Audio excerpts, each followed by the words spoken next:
और महाराज ठाकुर जी लेकर के गए दाने और निकुंज में बैठ करके जैसे किशोरी जी बुलावे मोरन ने, वैसे ठाकुर जी बुलाने लगे।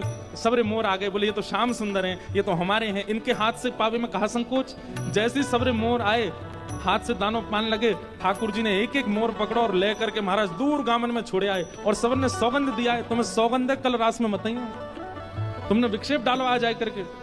मोर बोले किशोरी जी संकोच में आ जाएंगी, बोले वो काम हमारा हम देख लेंगे कैसे का, तुम मत आइयो कल। और मोरन को सौगंध देख के मोरनी इनकी ठाकुर जी चले गए। दूसरे दिन रास बिहार भयो, निकुंज में ठाकुर जी श्री जी सब सखियां सब पधारी, रास बिहार भयो। और अचानक वैसे कल की तरह आज भी श्री जी बीच में ही रास छोड़ करके और पोटली लेकर के गई और लेकर के जा स्वर में मोरन को बुलावे करने लगी स्वर, लेकिन मोर नहीं आए। दूर दूर तक किशोरी जी दुख देख करके आ गई, लेकिन मोर नहीं मिले। कभी यमुना तट पे ढूंढे, कभी सघन वन में ढूंढे, कभी कुंज निकुंजन में ढूंढे, लेकिन मोर नहीं मिले श्री जी को। ठाकुर जी पीछे पीछे चल रहे हैं, हे श्यामाजू चलो ना एक मेरे संग तनिक बैठ जाओ। अरे श्यामाजू देखो आज मैं आपके काज कहा बना के लाऊं ने किया को पाई लो। लेकिन किशोरी जी को तो मोह ऐसा बन गो, अब कछु भाई नहीं रहो। ठाकुर जी आज सुंदर पेड़ा बना के लाए, किशोरी जी को पवान लगे, किशोरी जी ने पायो। ठाकुर जी बोले कैसा है, बिल्कुल स्वाद ना आया हमें, आप पे बनानो ना आवे तो काय को बनाए करो, मत बना के लाए करो, मैं ही ले आऊंगी अपने आप।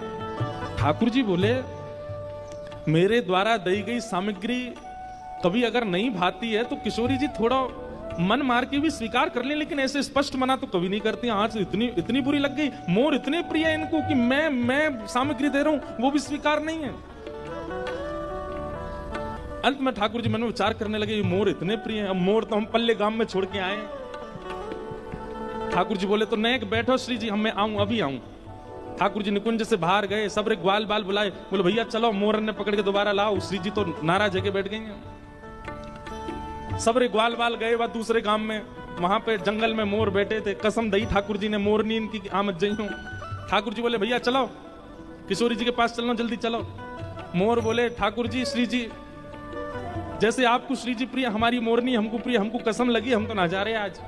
ठाकुर जी बोले तुम्हारे हाथ जोड़ूं पाम परूं भैया जल्दी चलो। लेकिन मोर बोले हम नहीं जाएंगे, बोले एक दिन बीतवे के बाद चले जाएंगे, सौगंध कैसे काट सकें, आपकी आज्ञा कैसे हम विसराए सकें। ठाकुर जी मन में विचार करने लगे कहा करूं कैसे करूं।